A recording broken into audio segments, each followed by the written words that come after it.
Shalom, and welcome to the Practical Parsha for Parshat Tetzaveh. Parshat Tetzaveh begins with the commandment of preparing the olive oil for the menorah, which really deserves its own discussion. But then most of the Parsha speaks about the Bigdei Kahuna, the garments, or perhaps the uniform of the Kohanim. These garments were very specific. The regular Kohanim, they wore 4 garments during the service, and without them the service would not be kosher. And the Kohen Gadol, the high priest, he had 8 garments, a total of 8 pieces that he had to wear. And for him, if he were to wear any less, and he did the service, performing the service, then the service would be rendered not kosher. It wouldn't be acceptable. It would be unfit. The only exception for the high priest, as the Torah itself spells out, and we're going to learn it yet in a while from now, is the Bigdei Kahuna, the royal priestly garments that he wore on Yom Kippur, and those were specific for Yom Kippur because when he entered the Holy of Holies. One of the garments that he wore, and I invite you to look at chapter 28, verse 31. Chapter 28 in the book of Shemot, the book of Exodus, verse 31. It says over here, make the robe of the ephod completely out of greenish blue wool, of tchelet. And it describes how the opening, meaning the, so to speak, the rim, the material on top, should be doubled, and it shouldn't be able to tear. And then, in verse 33, he says, and on its lower hem, you should make pomegranates of greenish blue wool, dark red wool, and crimson wool, meaning that they were interwoven, and they created this beautiful ornamented color. Around its lower hem, there shall be gold bells between them all around. There are some varying interpretations of this exactly how that was, but we'll go with Rashi's, which is the basic interpretation, that the bottom hem, both in the front and the back of this me'il, of this robe, had basically a pattern of a pomegranate, a bell, a pomegranate, a bell, a pomegranate, a bell, and so on. Then the verse continues, and it spells it out specifically. A gold bell and a pomegranate, a gold bell and a pomegranate on the lower hem of the robe all around. Now here's the verse I want to focus on. It shall be on Aaron when he performs divine service. Its sounds shall be heard when he comes into the holy sanctuary in the presence of Shem, and when he comes out, so that he will not die. And he shall not die. Now we know a rule that even if, or not only even, but the Torah actually implies do's and don'ts. In other words, even when something's implied, is as if it's written in the Torah explicitly. So when it says here that he should do so and he shall not die, it shall not bring him to death, that tells us that God forbid, if he were not to do so, God forbid if he were to change, if he was to alter it, then he is guilty of a sin severe enough to be punished by death. What is going on here? What is this all about? Why is this so important? Notice that by all the other garments of the Kohanim, of the regular priests, of the high priests, there's no such statement that if he alters it slightly, or he wears it in a different color, or what have you, that he should be, God forbid, guilty of a crime which is punishable by death, a sin which is punishable by death. Here the Torah makes a point to state it. Why is this so important? What's so important about these bells, about these pomegranates, that the Torah has to emphasize this? There's a very, very amazing insight given by the Rebbe, where the Rebbe actually explains what's behind this whole thing. And he makes it so practical that it really, for us, and when I say for us, I mean myself, I'm not a Kohen. So there's no chance in the world, not now, not ever, that I should ever come to experience this literally, in wearing this robe and in walking into the holies. But in my personal life, I need to apply this lesson. I could and I should apply this lesson in all of my service to Hashem and in every expression of the performance of it. Let me explain. The Kohen Gadol, the high priest, as I mentioned, had 8 pieces to the total garment set that he had to wear to do the service. If we start from the top, he had a hat, the forehead, which represents the wisdom of a person. He had what's called a tzitz. It was a special plate that said holy to Hashem. And as you went down, he had the big breastplate with all the 12 stones which carried all the names and the colors and the expression of each of the tribes. On his shoulders here, at the end of the chain, holding this up, also he had 6 of the tribes here, 6 of the tribes here, engraved on a beautiful stone, a beautiful gem, in a box of gold. All this was elaborate, everything representing the mind, the heart, the feelings, right? Against his heart, he had the breastplate, the Choshen Mishpat. As the Torah says, he should carry it on his heart all the time. Carry it on his heart means that he has all the 12 tribes close to his heart. The names of the 12 tribes as they appear in the Torah at the place where they were born and later on whenever they're mentioned. As we go lower, we even go to the pants that he wore under this tunic, under the long robe.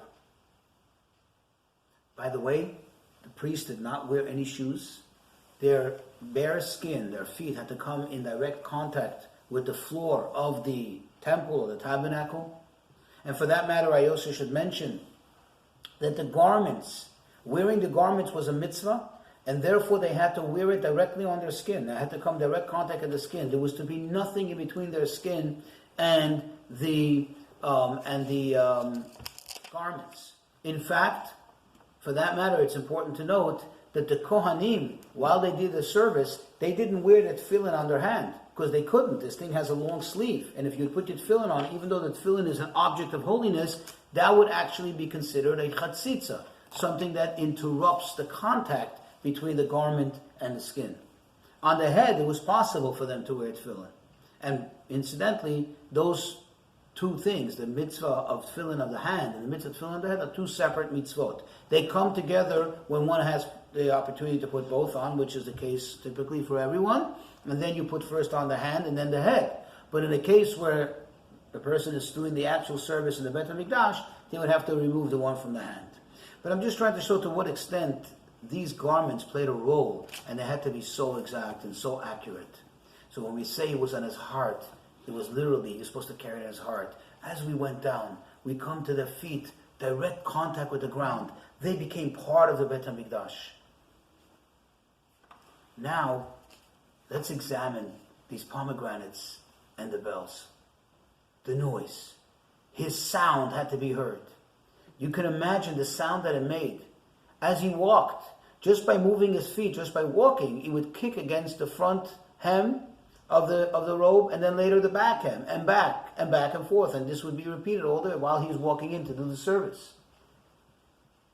There are various explanations, various reasons given as to why it was necessary to hear sound. But like I said, I'm going to focus on the Rebbe's insight on this. The Rebbe explains that in order for one to be the Kohen Gadol, the high priest, and what does it mean to be the high priest?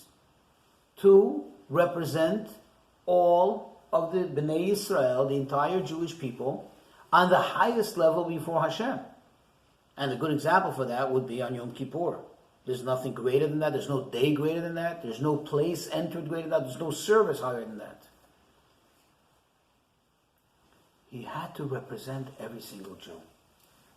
And if he were not to represent every single Jew, if there was one element of the Jewish people missing from that representation, then the Kohen Gadol the high priest would have not been complete. He would not have been whole. And if he was not complete, then he has no business being there. And if he has no business being there and he does the service, then he's liable to be put to death. Or at least deserving of that level of punishment. How does he represent all the Jews? How are they all represented by him kicking against the hem of this robe and it making noise?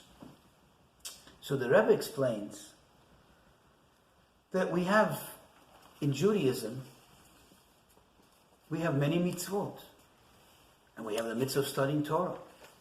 There are obviously thousands, if not tens of thousands, hundreds of thousands of various levels of observance, of knowledge, of appreciation, of connection to Hashem, of obvious connection to Hashem. You cannot compare, the great Kabbalist who understands and knows godliness and his meditation to the simple Jew who can just barely read. It's obvious. Doesn't mean he's more Jewish. Doesn't make the other person less Jewish. But on a level of performance, there's obviously a big, big gap between these two. There's a big distance between the two. Let's go even lower. You have someone who perhaps has been so distant, has been so far, may not even have the minimal ability to express himself, not even to say the words. All they can do in a moment of feeling this yearning for godliness, in a moment of feeling that they want to call out to Hashem, that they want to just turn away from their past and begin a new future, a new connection, a connection to Hashem.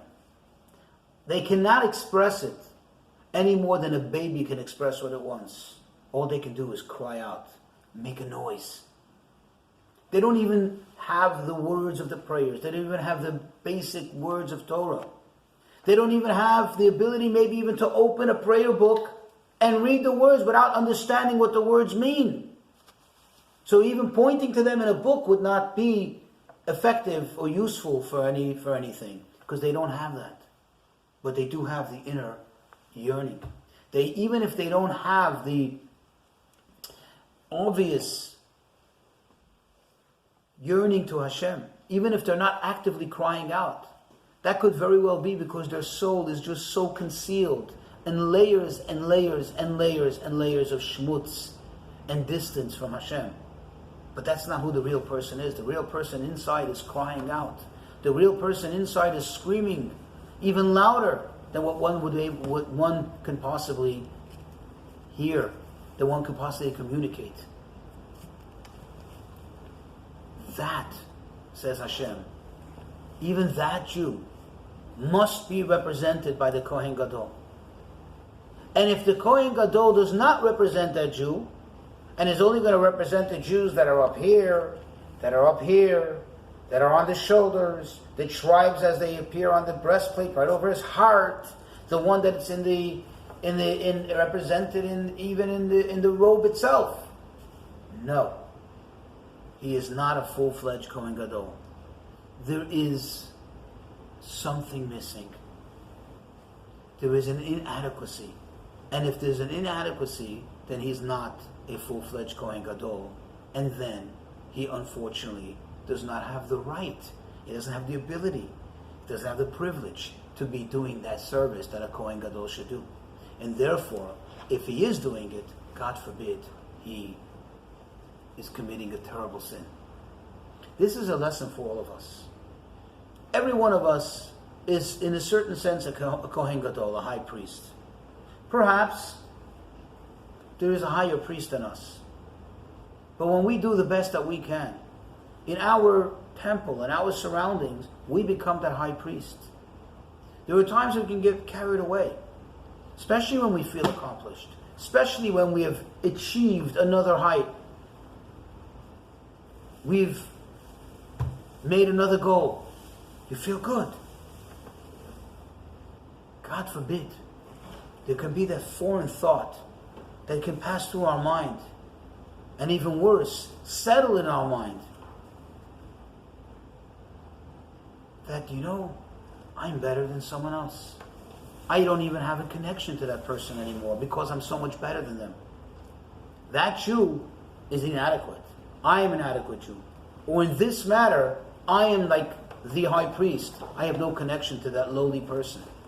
Here is the lesson that in order to truly serve Hashem, in order to have that true service to Hashem, that true connection to Hashem, we must be of the mindset that every single Jew is connected to us and we're connected to them. From the highest to what we'd have to, unfortunately, for lack of a better term, call the lowest Jew. Even when we have to refer to them as a lowly Jew, because really a Jew is not lowly. What we're talking about in practice, in the obvious, in this visible connection to Judaism, to Hashem, we're really no better than that person. And this brings us to something also very special. This Parsha, Parshat Tetzaveh, is almost always, or at least for sure, most of the time, most years, is read in the Shabbos closest to Purim. And when we come to the story of Purim, there is something very, very significant that perhaps sometimes doesn't get the attention that it really deserves. I should mention that because it's the Shabbat closest to Purim, we also read a special reading, Zachor, which is connected to Purim. We read about the eradication of the name of Amalek, of the memory of Amalek, which is directly connected to Purim and is the reason why we read it on the Shabbat prior to Purim. But what is this thing about Purim? What is so special about Purim that connects to the topic we just discussed? When you look in the Megillah, in the story of Purim, you know the Megillat Esther is one of the holy scriptures. It's a holy book. It's part of the Torah. So it's obvious that every word means something. Every expression means something. Otherwise it wouldn't be there. When Haman, approaches the king Ahasuerus, he says to him, I want to get rid of a people. He doesn't just say a people, a nation. He says, Yeshno Am Echad. There is this one nation that is spread out throughout your entire kingdom. There is this one nation that it is splintered and spread out throughout your entire kingdom. Why did he have to say one nation? Why couldn't he just say, there is this nation? Who? The Jews. It's obvious. Why stress the fact that they are one? What was he trying to say? What was he saying actually to Ahasuerus? You know, he was a good salesman. He wasn't a stupid guy, Haman. He ended up doing something very stupid, which brought his demise and his downfall. But he was smart, and he did his homework. He knew his stuff. And he knew something about us that really we should not only know about ourselves, but we should take the time to continuously remind ourselves of. And that's what he was telling Ahasuerus. I should preface by saying that King David HaMelech, in the book of Tehillim, the book of Psalms, chapter 119, there's a verse that says, Me oivai techakmeni. For my enemies you make me wise. This really applies to everyone, but especially to us Jews. When we look at our enemies, we need to study what our enemy thinks and knows about us. And we can learn so much about ourselves. Haman was the ultimate, the quintessential anti-Semite. Paralleled only by Hitler, Yamach Shammai. Haman, and both of them actually shared this same perspective. Both of them knew this very well. They did their homework.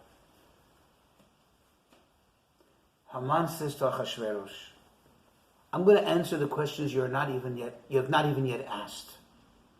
But I'm certain that they're going to be on your mind. Here I come to you and I say, let's kill the Jews.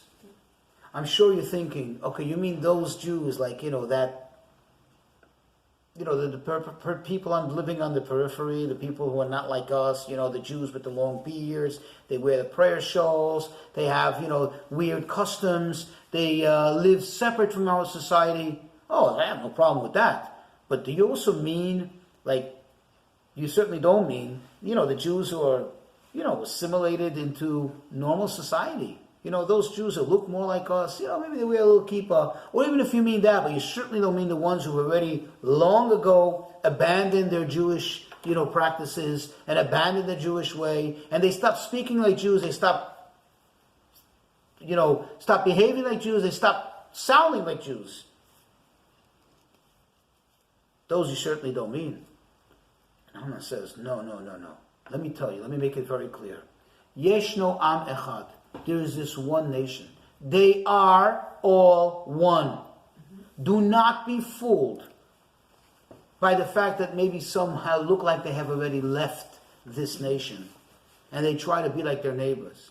So what that he put up an Xmas tree during, December to look, same as his neighbors. So what that he doesn't go to Shul on Yom Kippur. I am telling you, says Haman, I did my homework. They're all one. They're all the same. There is really no difference between one and another at the core of it. We all know Hitler felt the same way. We need to take this to heart. If this is what our enemy knows about us, and he was right, and it's quoted in the Megillah makes a point to point it out. We are all the same. The Jew that's represented here in the hat of the Kohen Gadol, the Jew is represented on the forehead, the Jew who's just there on the bottom, who can just make a noise. Even when he remembers, in that moment that he remembers I'm Jewish, he doesn't even know what to do with it. All he can do is even maybe just sigh. Oh, that's all. Because he has some long memories from the past that he had long forgotten that he's a Jew. Even that Jew. Yeshno am echad. We are one nation. We are all one. And if one is missing, then the rest are inadequate. Even the Kohen Gadol.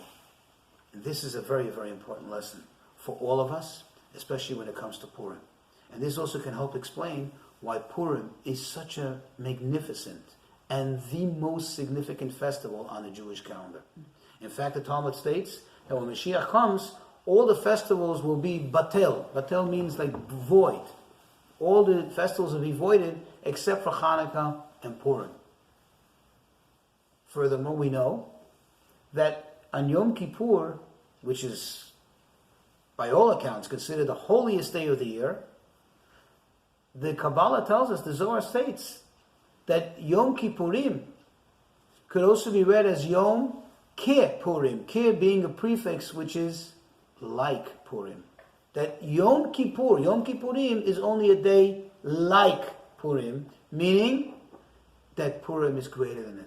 Where do you see it? Where does this actually come out? In the fact that in order to achieve what we're trying to achieve on Yom Kippur, one has to remove themselves from the material to a great extent. How so? We're not allowed to eat, we're not allowed to drink, we don't bathe, we don't engage in certain pleasures. On Purim, the exact opposite. We achieve that and more. How? Eating, drinking, making sure the other person has what to eat and drink, and being all happy.